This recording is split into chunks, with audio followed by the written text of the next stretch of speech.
వచ్చినటువంటి మా యొక్క చుట్టాలకు అంటే కవి చుట్టాలు కవిత ఇక్కడికి వచ్చింది రక్త సంబంధికులు కాదు, పదాల సంబంధికులు. మరి పదాలని అందరూ ఒక్కొక్కరు ఇందులో ఒక్కొక్క అక్షరం ఉన్నారు. అందరూ ఆ నుంచి పెట్టుకుంటే రౌతి వరకు నాగిళ్ళ రమేష్ అన్న గారి చుట్టాలు వీళ్ళందరూ నాతో సహా. మరి ఎన్నడూ నేను ఇలాంటి కార్యక్రమానికి పాల్గొనలేదు. ఇంత గొప్ప బహుశా ఇంత అదృష్టం నాకు ఎప్పటికి రాదేమో, ఇంత గొప్ప అనుభూతి నాకు జీవితంలో రాదేమో. మరి ముందుగా నాకు మా కానిస్టేబుల్ సురేష్ అన్న గారి ఈ ఊరి దగ్గర ఉన్నటువంటి తగుళ్ళ గోపాలన్న గారు, మరి నేను కూడా చిన్న చిన్న అక్షరాలు రాస్తుంటే మా ఊరి పక్కల ఒక తగుళ్ళ గోపాలని ఉంటాడు. ఆయన ఎట్లా రాస్తాడంటే అమ్మ మనకు అన్నం తినిపించినట్టు రాస్తాడు. మరి చిన్నపిల్లలని అమ్మ ఎత్తుకున్నట్టు రాస్తాడు.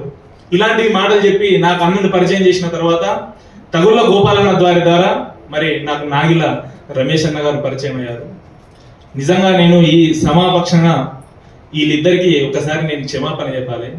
ఎందుకంటే ఇంత పెద్దోళ్ళు ఇన్ని కవితలు రాసిన వాళ్ళు నాకు ఒక 30-40 సార్లు ఫోన్ చేసిరు. నేను చాలా సార్లు ఫోన్ ఎత్తలే. ఎందుకంటే నేను పోలీసుని నేను ఫోన్ ఎత్తకూడదు. మా ఉద్యోగాలు అట్లా ఉంటాయి కాబట్టి నేను కొన్నిసార్లు ఫోన్ ఎత్తలే. మరి అయినా కూడా అన్న అన్న అన్న తమ్ముళ్ళని అన్న అని పిలిచే గొప్ప అన్న లెక్క నన్ను చూసిరా. గోపాలన్న తమ్ముళ్ళని అన్న అని పిలుస్తాడు, అన్నల్ని అన్న అని పిలుస్తాడు. రమేష్ అన్నకు ఫోన్ చేస్తే తమ్ముడా అని ఉండదు, అన్నానే ఉంటది. ఎంతసేపు ఉన్నా అన్నానే ఉంటది. మరి ఇంత గొప్ప అంకితం నాకు ఇవ్వడం అనేది నేను జీవితంలో ఎప్పటికీ మర్చిపోలేని సంఘటన. మరి ఇలాంటి బుక్, ఇంత గొప్ప బుక్, ఇంత ఒక పుస్తకాన్ని ఒక సామాజిక కార్యక్రమాలు చేస్తున్నటువంటి వ్యక్తికి కూడా ఇస్తారని నాకైతే తెలియదు. నేను ఎంతసేపు ఉన్నా వాళ్ళ అమ్మా నాన్నకి ఇచ్చుకుంటారు, లేకపోతే ఇంకోరికి ఇచ్చుకుంటారు, లేకపోతే ఉద్యోగ రీతిలో ఇచ్చుకుంటారు అనుకున్నా కానీ ఇట్లా ఇస్తారని అనుకోలేదు.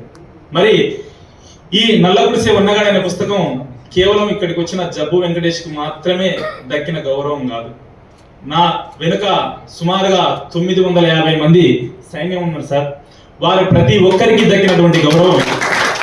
మరి వాళ్ళ పిల్లల ఒక సంవత్సరం మొదటి బర్త్డే అయితే ఆ బర్త్డే రోజు వారి ఇంట్లో ఫంక్షన్ చేసినప్పుడు మేము ఎంతో ఖర్చు పెడుతున్నాం. మరి నా పిల్ల ఫంక్షన్కి ఒక 1000 రూపాయలు కట్నం చదివిస్తున్న ఫౌండేషన్కి ఈ 1000 రూపాయలతోటి నిరుపేద కుటుంబంలో, ముఖ్యంగా మన ఆపద్బాంధవులు అనే ఫౌండేషన్ మనం తినే అన్నం ముద్దలో ఒక మెతుకు పేదవాడికి సాయం, 3 పొయ్యిరాళ్ళ మీద 4 మెతుకులు ఒక 5 రోజులైనా ఉడికిద్దామని స్టార్ట్ అయ్యి ఇప్పటికీ సుమారుగా 40 నుంచి 45 లక్షల రూపాయలతో 4500 పైచిలుకు కుటుంబాలకు కేవలం ఒక అన్నం పొట్లం కాదు 25 కేజీల నుంచి 50 కేజీల బియ్యం ఇవ్వడం జరిగింది. 14 రకాల నిత్యావసరాల సరుకులు. మరి ఒక ఇల్లు కూలిపోయినటువంటి అమ్మకు వర్షం వచ్చి ఇల్లు కూలిపోతే, అమ్మ మేము మీకున్నాం, మేము మా ఆపద్ బాంధవులు ఫౌండేషన్, మనకు రక్త సంబంధం లేదు, మనకు ఆకలి పేగుల సంబంధం ఉంది అని చెప్పి మరి మా ఫౌండేషన్ కి, మన ఆపద్ బాంధవులు అనే ఫౌండేషన్ కి 950 మంది ప్రతి నెల డబ్బులు పంపినటువంటి ప్రతి ఒక్కరికి దక్కిన అరుదైన గౌరవం ఇది. మరి నేను ఒక్కనే కాదు ఇక్కడ కూర్చున్నది, 950 మంది రాలేకపోయారు. మరి మన ఆపద్ బాంధవులు ఫౌండేషన్ వాళ్ళు ఒక 5-6 మంది వచ్చారు. వాళ్ళందరూ ఇక్కడ కూర్చుని వాళ్ళందరూ, నేను ఒక్కరిని కూర్చోలేదు, మా ఫౌండేషన్ లోగో కూర్చొని సన్మానం తీసుకున్నది. ఇక్కడ కూర్చున్నది జబ్బు వెంకటేష్ కాదు, ఇక్కడ కూర్చున్నది ఒక వ్యక్తి కాదు, 950 మంది ఫౌండేషన్ సభ్యులు కూర్చున్నారు. మరి వెంకటేష్, నీకు మానవత్వం ఎక్కడి నుంచి వచ్చింది? నువ్వెందుకు సాయం చేయాలి? సార్ ఒక 2 నిమిషాలు టైం తీసుకుని, నీకు ఎక్కడి నుంచి వచ్చింది అంటే, మా అమ్మ కూలీలను పిలిస్తే కూలీలు అగుడగుళ్ళ గిన్నెలలో అన్నం పెట్టుకొని కూర పెట్టుకొని రారు. ఎందుకంటే జబ్బు తిరుపతమ్మ కాడికి కూలిపోతే ఆడ తొక్కు దొరుకుతుంది, సల్ల దొరుకుతుంది, అన్ని దొరుకుతాయమ్మా, మనం ఏది తీసుకుపోకపోయినా ఆడ పువ్వు ఉంటుంది అని చెప్పిన మా అమ్మ నుంచి వచ్చింది నాకు. మరి ఒక రూమ్ లో ఫౌండేషన్ లెక్కలు చేస్తుంటే నా కొడుకు చిన్న పిల్లగాడు, ఒక 5 నెలల 6 నెలల పిల్లగానికి పాలించుకుంటా, నువ్వైతే ఫౌండేషన్ లెక్కలు చేసుకో బావా, నేను పిల్లలను చూసుకుంటా అని చెప్పిన నా భార్యకు దక్కిన గౌరవం ఇది. మరి మా నాయనకు దక్కిన గౌరవం ఇది, మా తమ్ముళ్ళకు దక్కిన గౌరవం ఇది. మరి నెల ఫౌండేషన్ కి డబ్బులు పంపుతున్నటువంటి గొప్ప వ్యక్తులకు దక్కిన గౌరవం ఇది. మరి ఇలాంటి అరుదైన గౌరవం మరి నాకు ఇచ్చి నన్ను మరింత బాధ్యత పెంచినవన్నా. ఈ యొక్క ఫౌండేషన్ సహాయాలు ఇప్పుడు 4500 కుటుంబాలు ఉన్నాయి. మరి అతి త్వరలో ఖచ్చితంగా దీన్ని 10,000 కుటుంబాలకు చేసే శక్తి ప్లస్ ఒక 5-6 వేల మంది సభ్యులయ్యే శక్తి నాకు ఈ యొక్క పుస్తకం ఇచ్చింది. ఒక అక్షరం రాయడం అంటే కేవలం అదేదో పల్లెలలో మనం బతికినాం అన్నట్టు కాకుండా దాన్ని బయట ప్రపంచానికి చూపించాలి. అన్నం పెట్టండి అని రాయడం తగుల గోపాలని ఛాన్సా చెప్పిండు. అన్న మేము మస్తు రాస్తాం అన్నా, కానీ మేము సాయం చేయలే అన్న. నువ్వు సాయం చేసినావు అన్న, నువ్వు ఒక సాయం చేస్తే 1000 కుటుంబాలకు 1000 కవిత్వాలు రాసినట్టే అన్నా అని అన్నాడు.